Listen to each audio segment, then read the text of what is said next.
Testemunhos Seletos, volume 3, capítulo 64. Fidelidade na reforma do regime alimentar. Fui incumbida de dirigir uma mensagem a todo o nosso povo no tocante à reforma do regime alimentar, pois muitos se têm desviado de sua anterior fidelidade a esses princípios.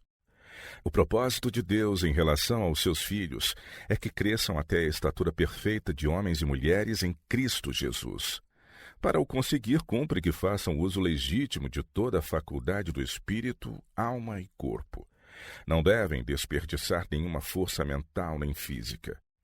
O assunto de como preservar a saúde é de importância capital. Estudando-o no temor de Deus, acharemos que o melhor para nossa prosperidade, tanto física como espiritual, é observar regime alimentar simples. Estudemos pacientemente a questão. Necessitamos de sabedoria e bom critério, a fim de proceder sabiamente neste assunto. As leis da natureza não devem ser contrariadas, mas obedecidas.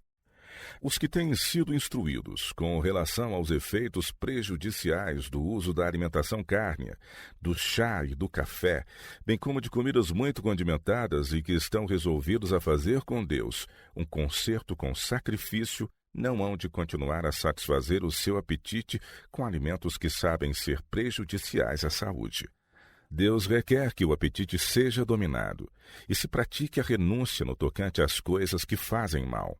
É esta uma obra que tem de ser feita antes que o povo de Deus possa ser apresentado diante dele perfeito. Responsabilidade pessoal. O povo remanescente de Deus deve estar convertido. A apresentação desta mensagem visa a conversão e santificação das almas. Devemos sentir neste movimento a virtude do Espírito de Deus. É esta uma mensagem maravilhosa e definida.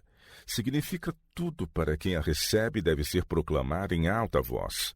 Devemos ter fé verdadeira e constante em que esta mensagem há de continuar aumentando de importância até ao fim. Alguns crentes professos aceitam certas porções dos testemunhos como mensagens de Deus, ao passo que rejeitam outras que condenam suas inclinações favoritas. Essas pessoas estão contrariando a própria prosperidade, bem como a da igreja. Importa que andemos na luz, enquanto ela estiver conosco. Os que dizem crer na reforma do regime alimentar e, contudo, lhe contrariam os princípios nas suas práticas cotidianas, estão prejudicando a própria alma, deixando má impressão no espírito de outros crentes e dos incrédulos. Vigor mediante a obediência. Arcam com grande responsabilidade os que conhecem a verdade para conseguir que todas as suas obras correspondam à sua fé, sua vida seja purificada e santificada, e eles preparados para a obra que tem de ser rapidamente feita nestes últimos dias. Não dispõem de tempo nem de forças para gastá-los com satisfazer o apetite. As seguintes palavras devem soar-nos aos ouvidos com uma impressiva gravidade. Arrependei-vos, pois, e convertei-vos, para que sejam apagados os vossos pecados e venham assim os tempos do refrigério pela presença do Senhor. Atos 3:19. Muitos dentre nós têm espiritualidade deficiente e, a menos que sejam totalmente convertidos, se perderão irremediavelmente. Quereis correr este risco? Orgulho e fraqueza de fé privam a muitos das ricas bênçãos de Deus. Muitos há que, se não se humilharem diante de Deus, hão de ficar surpreendidos e desapontados quando soar o clamor. Aí vem o esposo. Mateus 25, verso 6. Têm a teoria da verdade, falta-lhes, porém, o óleo nos vasos para as lâmpadas. Nossa fé no presente tempo não deve consistir em mero assentimento ou em simplesmente acreditar a teoria da terceira mensagem. Precisamos do óleo da graça de Cristo para prover as nossas lâmpadas e fazer que a luz de nossa vida brilhe, indicando o caminho aos que estiverem em trevas. Se quisermos fugir de uma experiência claudicante, cumpre-nos operar com diligência e sem demora a nossa própria salvação, e isto com temor e tremor. Muitos há que não dão prova categórica de sua fidelidade aos votos do batismo. Seu zelo está arrefecido pela formalidade, ambições mundanas, orgulho e amor próprio. De quando em quando, seus sentimentos são estimulados, porém não se deixam cair sobre a rocha, Cristo Jesus. Não se chegam a Deus com o coração contrito e arrependido, confessando seus pecados. Os que em seu coração experimentam os efeitos da legítima conversão, hão de em sua vida revelar os frutos do Espírito. Oxalá se persuadissem todos os que têm vida espiritual tão diminuta, de que a vida eterna só será concedida aos que participam da natureza divina, fugindo às corrupções e concupiscências deste século. Somente a virtude de Cristo é que pode operar uma transformação do coração e do espírito, a qual todos necessitam a fim de poder com ele partilhar a nova vida no reino dos céus. Aquele que não nascer de novo, disse Jesus, não pode ver o reino de Deus. João capítulo 3, verso 3. A religião que vem de Deus é a única que a ele conduz. Para podermos servi-lo como convém, importa nascer do divino Espírito. Seremos então induzidos à vigilância, tendo purificado o coração e renovado o entendimento e obtido graça para conhecer e amar a Deus. Isto nos tornará dispostos para obedecer a todos os reclamos divinos, que é o em que consiste o culto legítimo. Deus requer de seu povo crescimento progressivo. Devemos aprender que condescender com o apetite constitui o maior embaraço ao cultivo do espírito e à santificação da alma. Apesar de sua adesão à reforma do regime alimentar, muitos seguem regime impróprio. A transigência com o apetite é a causa principal da debilidade física e mental e é em grande parte responsável pela fraqueza e morte prematura de muitos. Todo indivíduo que aspira à pureza de espírito deve ter sempre presente que em Cristo há virtude para vencer o apetite. A alimentação cárnea. Se pudéssemos auferir qualquer benefício da condescendência com desejo de alimentos cárneos, eu não vos faria este apelo. Mas sei que tal não se dá. A alimentação cárnea é prejudicial ao bem-estar físico e devemos aprender a passar sem ela. Os que estão em condições de seguir o regime vegetariano, mas atêm-se às suas preferências, comendo e bebendo o que lhes apraz, a pouco e pouco se tornarão descuidosos das instruções que o Senhor lhes deu no tocante às outras verdades, e serão, por fim, incapazes de discernir estas, colhendo o que semearam. Aos alunos de nossas escolas não se deve servir carne nem quaisquer outros alimentos que se sabe serem prejudiciais. Nada que possa promover o apetite de estimulantes deve ser posto à mesa. Apelo para os velhos, os moços e os de meia idade. Negai ao vosso apetite o que vos possa causar dano. Serve ao Senhor com sacrifício. As próprias crianças devem desempenhar parte inteligente nesta obra. Somos todos membros de uma só família e Deus quer que seus filhos, tanto moços como velhos, se resolvam a negar-se no apetite e a poupar os meios necessários à construção de casas de culto e ao sustento dos missionários. Estou habilitado a dizer aos pais, colocai-vos nesta questão com alma e espírito ao lado do Senhor. Precisamos lembrar constantemente que estamos em juízo perante o Senhor do Universo nestes dias de graça. Não vos quereis libertar das condescendências que vos estão prejudicando? É fácil fazer uma profissão formal de fé. Testifiquem, porém, os vossos atos de renúncia, de vossa obediência aos preceitos que Deus estabelece para seu povo peculiar. Deponde, então, na tesouraria da igreja, uma parte das economias que realizardes por meio desses atos, e não escassearão os meios para realizar a obra de Deus. Muitos há que sentem não poderem permanecer por muito tempo sem o uso de alimentos cárneos. Mas se essas pessoas se colocassem ao lado do Senhor, absolutamente resolvidas a andar no caminho pelo qual Ele deseja guiá-las, receberiam força e sabedoria, como sucedeu a Daniel e seus companheiros. Veriam como o Senhor lhes pode dar bom discernimento, e se surpreenderiam ao ver quanto pode ser poupado para a obra de Deus pelos atos de renúncia. As pequenas somas poupadas por atos de sacrifício farão mais para o levantamento da obra de Deus do que os grandes donativos que forem feitos sem renúncia do eu. Os adventistas do sétimo dia proclamam verdades momentosas. Há mais de 40 anos, o Senhor nos deu luz especial sobre a reforma do regime alimentar. Mas de que modo estamos andando nessa luz? Quantos têm recusado viver de acordo com os conselhos de Deus? Como povo, nossos progressos deveriam ser proporcionais à luz que recebemos. Nosso dever é compreender e respeitar os princípios da reforma do regime alimentar. No tocante à temperança, deveríamos haver progredido mais do que qualquer outro povo. E, entretanto, há ainda entre nós membros da Igreja bem instruídos e mesmo ministros do Evangelho que têm pouco respeito pela luz que Deus deu sobre o assunto. Comem o que lhes apraz e procedem do mesmo modo. Os que ocupam cargo de instrutor e dirigente em nossa causa devem estar firmados no terreno da Bíblia com relação à reforma do regime alimentar e dar testemunho decidido aos que creem que estamos vivendo nos últimos dias da história deste mundo. Cumpre traçar uma linha divisória entre os que servem a Deus e os que servem a si próprios. Os princípios que nos foram propostos no começo desta mensagem são tão importantes e devem ser considerados com tanta consciência hoje em dia como foram então. Muitos há que nunca seguiram a luz dada com respeito ao regime alimentar. É tempo de tirar a luz de sob o alqueire e fazê-la resplandecer com radiação clara e luminosa. Os princípios do regime alimentar significam muito para nós individualmente e como povo. Quando pela primeira vez me veio a mensagem da reforma alimentar, eu era fraca e muito débil, sujeita a desmaios frequentes. Roguei a Deus que me auxiliasse e ele me apresentou a grande questão da reforma da alimentação.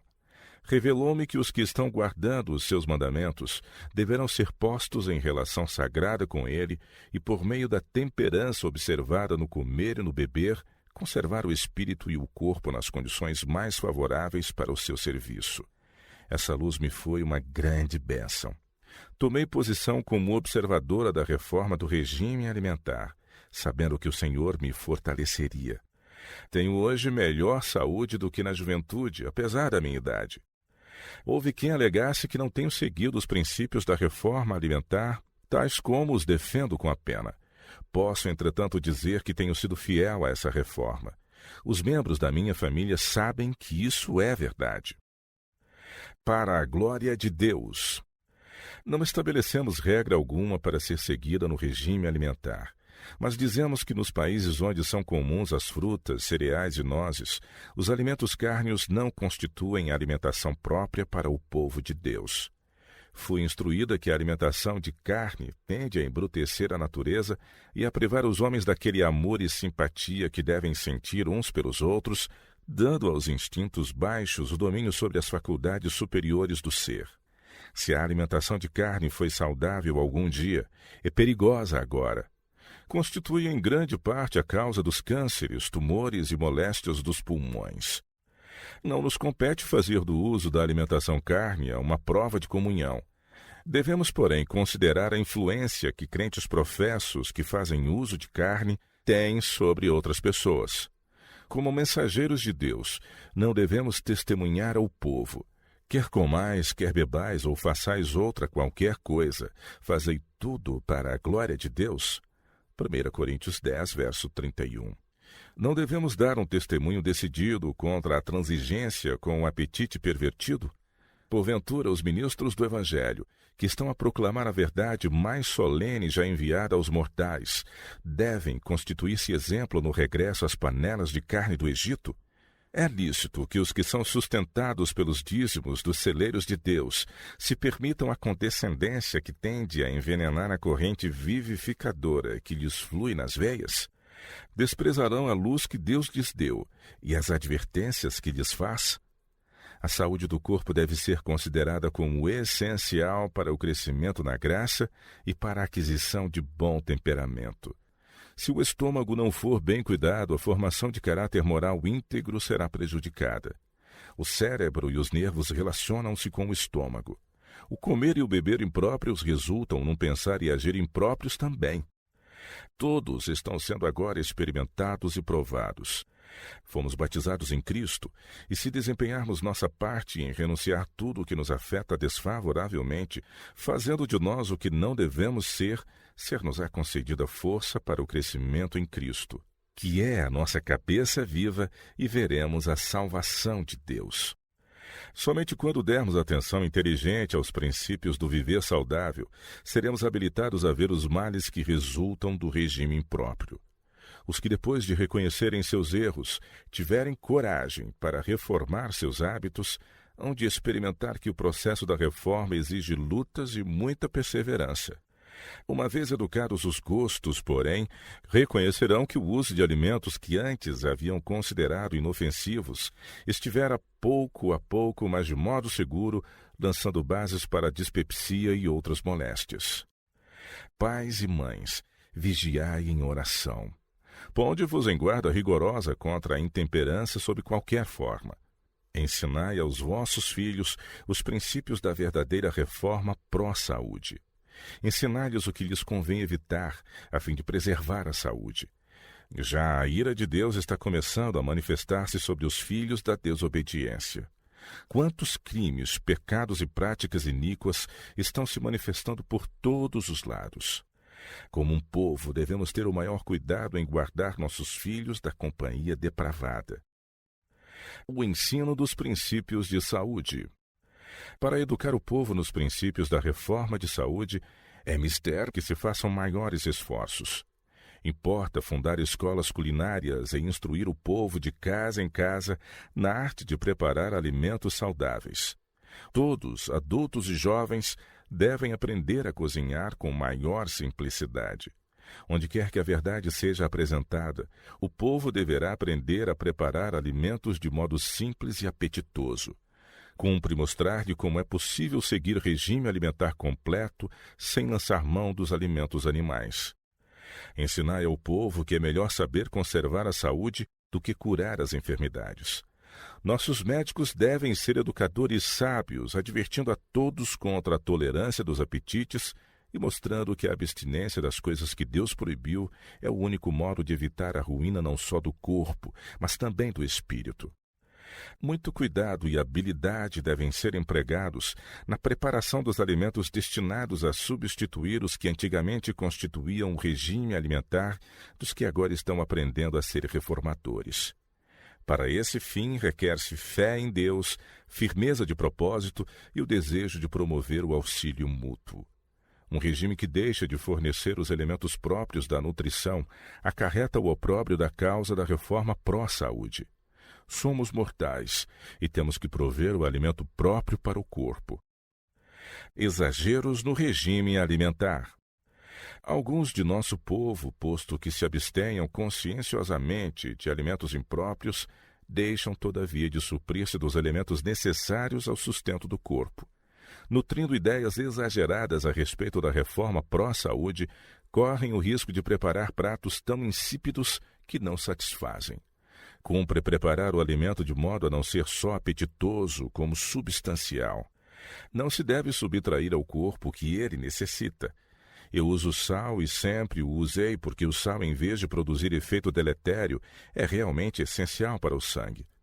Os vegetais devem tornar-se saborosos com um pouco de leite, nata ou algo equivalente. Posto que se tem advertido contra o perigo de contrair enfermidades pelo uso de manteiga e contra os males provenientes do uso abundante de ovos por parte das crianças, não devemos considerar violação do princípio usar ovos de galinhas bem tratadas e convenientemente alimentadas. Os ovos contêm propriedade que são agentes medicinais neutralizantes de certos venenos. Abstendo-se de leite, ovos e manteiga, alguns deixaram de prover ao organismo o alimento necessário e, em consequência, se enfraqueceram e incapacitaram para o trabalho. Assim, a reforma pró-saúde perde o seu prestígio. A obra que temos procurado construir solidamente confunde-se com coisas estranhas que Deus não exigiu, e as energias da Igreja se paralisam. Mas Deus intervirá para evitar os resultados de ideias tão extremadas. O Evangelho temporal vai harmonizar a raça pecaminosa. O seu fim é levar ricos e pobres conjuntamente aos pés de Jesus. Tempo virá em que talvez tenhamos que deixar alguns dos artigos de que se compõe o nosso atual regime, tais como leite, nata e ovos, mas não é necessário provocar perplexidades para nós mesmos com restrições exageradas e prematuras. Esperai até que as circunstâncias o exijam e que o Senhor prepare caminho para isso. Os que almejam o êxito na proclamação dos princípios da reforma pró-saúde deverão fazer da palavra de Deus seu guia e conselheiro.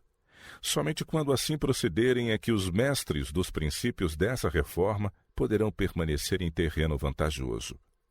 Evitemos dar testemunho contra ela, deixando de usar alimentos nutritivos e saborosos em lugar dos artigos prejudiciais do regime que abandonamos.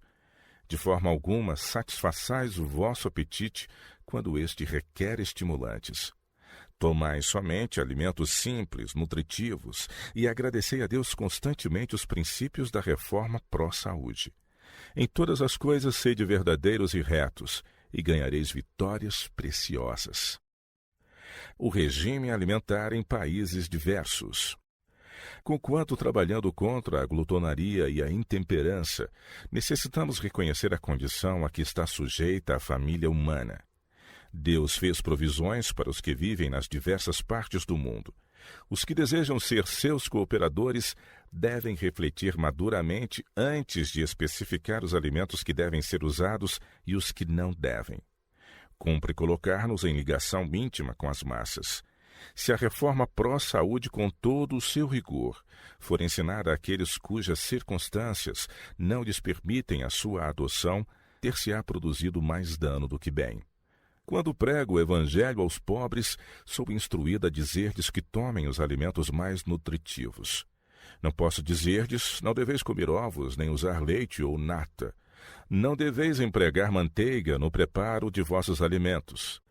Cumpre que o evangelho seja pregado aos pobres, mas ainda não chegamos ao tempo em que deverá ser prescrito o regime dietético mais rigoroso. Palavras aos vacilantes. Os pastores que se sentem em liberdade para tolerar o apetite estão longe de atingir o alvo. Deus os quer como reformadores pró-saúde. Deseja-os vivendo na luz que foi dada sobre este assunto. Entristece-me ver os que deveriam ser zelosos dos nossos princípios de saúde, ainda não convertidos ao modo de vida que nos convém. Oro ao Senhor para que lhes impressione o espírito com o fato de que estão sofrendo grande perda. Se tudo fosse como deveria ser nos lares de que se compõem nossas igrejas, faríamos trabalho dobrado para o Senhor. Condições da oração aceitável. A fim de serem purificados e permanecerem puros, os adventistas do sétimo dia deverão possuir o Espírito Santo em seu coração e lar. O Senhor me revelou que quando o Israel de hoje se humilhar perante ele e limpar toda a mancha que porventura contamine o templo da alma, ouvir-lhe-ás orações em favor dos enfermos e os abençoará no uso de seus remédios. Se o agente humano fizer pela fé tudo quanto puder para combater a enfermidade, empregando os métodos simples de tratamento por Deus providos, seus esforços serão abençoados por ele. Se depois de tanta luz que lhes foi dada, os filhos de Deus ainda mantiverem hábitos errôneos, condescendendo com o apetite e recusando reformar-se, sofrerão fatalmente as consequências da transgressão. Se propuserem satisfazer o apetite pervertido, seja a que preço for, Deus não os salvará miraculosamente daquilo que é o resultado de sua condescendência. Em tormentos jazereis. Isaías 50, verso 11. Os que preferem ser presunçosos, dizendo: o Senhor me curou, não necessito restringir o regime dietético, posso comer e beber o que me aprouver, necessitarão no corpo e na alma do poder restaurador de Deus. Em vista de o Senhor vos ter misericordiosamente curado, não deveis supor que podeis acompanhar as práticas condescendentes do mundo. Fazei o que Cristo ordenava depois de operada a cura. Vai-te e não peques mais. João 8, verso 11. O apetite não deve ser vosso Deus. O Senhor deu sua palavra ao Israel antigo, de que se apegassem firmemente a ele e cumprissem todos os seus reclamos, guardaria todos os seus das doenças que haviam atribulado os egípcios. Mas essa promessa foi feita sob condição de obediência. Se os israelitas houvessem obedecido às instruções recebidas, aproveitando-se de suas vantagens, ter-se-iam tornado para o mundo um modelo de saúde e prosperidade. Deixaram de cumprir o plano divino e, desta forma, de receber também as bênçãos que poderiam ter sido suas. Mas em José e Daniel, Moisés e Elias e em muitos outros, temos exemplos nobres dos resultados que se podem obter de um plano sábio de vida. Da mesma maneira, a fidelidade hoje em dia produzirá resultados idênticos. É para nós que está escrito: vós sois a geração eleita, o sacerdócio real, a nação santa, o povo adquirido para que anuncieis as virtudes daquele que vos chamou das trevas para a sua maravilhosa luz. 1 Pedro 2, verso 9. Renúncia e descanso. Quantos ficam sem as bênçãos mais preciosas que Deus tem em depósito para eles, seja em saúde, seja em dons espirituais? Há muitas pessoas que pedem vitórias e bênçãos especiais para que possam fazer alguma coisa apreciável. Para este fim, estão sempre sentindo que lhes é necessário empenhar-se numa exaustiva luta com orações e lágrimas. Quando tais pessoas esquadrinharem as Escrituras com espírito de oração, para conhecer a vontade divina e pô-la em prática de todo o coração, sem reserva alguma nem tolerância de qualquer espécie, encontrarão descanso. Todas as agonias, lágrimas e lutas não lhes produzirão a bênção que anelam. O eu precisa ser totalmente renunciado. Devem fazer a obra que se lhes apresenta, recebendo a plenitude da graça de Deus que é prometida a todos os que pedem com fé. Se alguém quer vir após mim, negue-se a si mesmo e tome cada dia a sua cruz e siga-me. Lucas 9, 23. Sigamos o Salvador em sua simplicidade e renúncia. O homem do Calvário seja por nós enaltecido pela palavra e por vida santa. O Salvador chega muito perto dos que se consagram a Deus. Se já houve um tempo em que mais necessitássemos da operação do Espírito Santo no coração e vida, esse tempo é agora. Asseguremo-nos deste poder divino para termos a força de viver uma vida de santidade e renúncia.